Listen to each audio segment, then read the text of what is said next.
ఈ నీళ్లు ఎక్కడి నుంచి దూకుతున్నాయి అనుకుంటున్నారా? చూడండి, మొక్కలకి పైపులతో వాటర్ పడుతున్నాము. అదే సౌండ్ ఇక్కడ చాలా బాగుంది వినడానికి. అలాగే చూడడానికి కూడా ఏదో సెలయేరులాగా అనిపిస్తుంది. ఈ కొబ్బరి చెట్టు కింద నీళ్లు పడుతూ ఉన్నాము, కొబ్బరి పాదులో.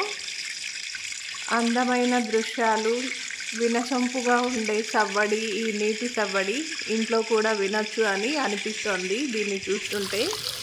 ఈ నీళ్ళ శబ్దం వింటుంటే మెడిటేషన్ వాటర్ సౌండ్ గుర్తొస్తోంది. అంటే మెడిటేషన్లో కాన్సంట్రేషన్ సాధించడానికి మరియు మానసిక ప్రశాంతతకు ఇలాంటి సౌండ్లను ఉపయోగిస్తారు. అందులో ఈ వాటర్ యొక్క సౌండ్, ఇంకా మురళీ గానం, శ్రీకృష్ణుడు ఆలపించిన వేణుగానం, వర్షం కురుస్తున్న సౌండు, ఇలాంటి వాటి ద్వారా ధ్యాన సాధన చేస్తారు పీస్ఫుల్ మైండ్ కోసం. ఇప్పుడు మీరు కళ్ళు మూసుకొని దీన్ని ఏకాగ్రతగా వినండి, మాట్లాడకుండా చివరి వరకు వినండి.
విన్నారు కదా, ఒక్కొక్క దగ్గర ఒక్కొక్క రకమైన సౌండ్ వస్తుంది. అక్కడ దూకే విధానాన్ని బట్టి, రాళ్ళు మట్టిని బట్టి.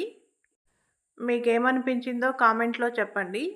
మెడిటేషన్ మ్యూజిక్ గురించి ఒకసారి సెర్చ్ చేయండి, మీకే అర్థమవుతుంది. బయట ప్రకృతిలోనే కాకుండా ఇంట్లో కూడా మనం ఇలాంటి అందమైనవి చూడొచ్చు, వినొచ్చు.